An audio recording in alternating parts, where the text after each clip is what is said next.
A poet described a man's execution in exact detail 800 years before that method of execution was even invented.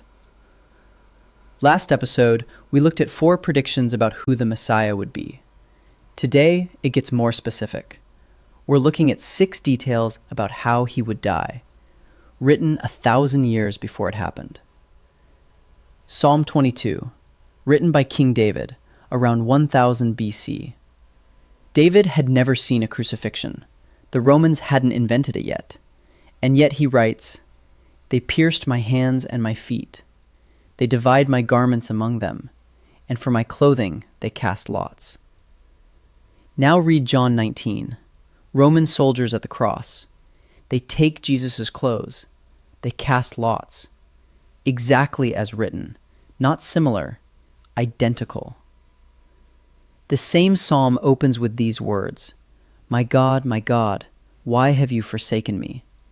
Matthew 27:46 records Jesus on the cross, "Eli, Eli, lema sabachthani," which means, my God, why have you forsaken me?"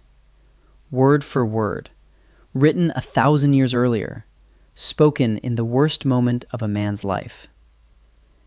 3 more details, each one specific enough to be checked.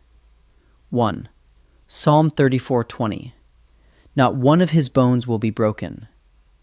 At crucifixions, soldiers broke the legs to speed death. They broke both men beside Jesus. They didn't break his. He was already dead.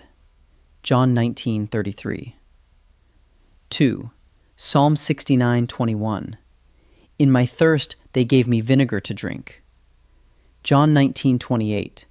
Jesus says, I thirst. They offered him a sponge soaked in sour wine. 3. Psalm 16:10. You will not let your Holy One see decay.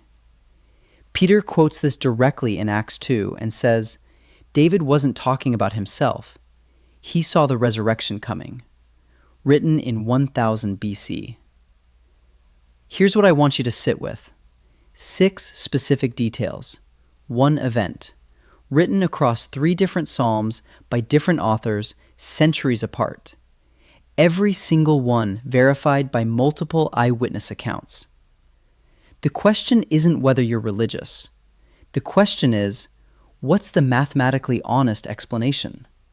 Because coincidence stops being a serious answer when the specificity reaches this level. Psalm 118:22. The stone the builders rejected has become the cornerstone.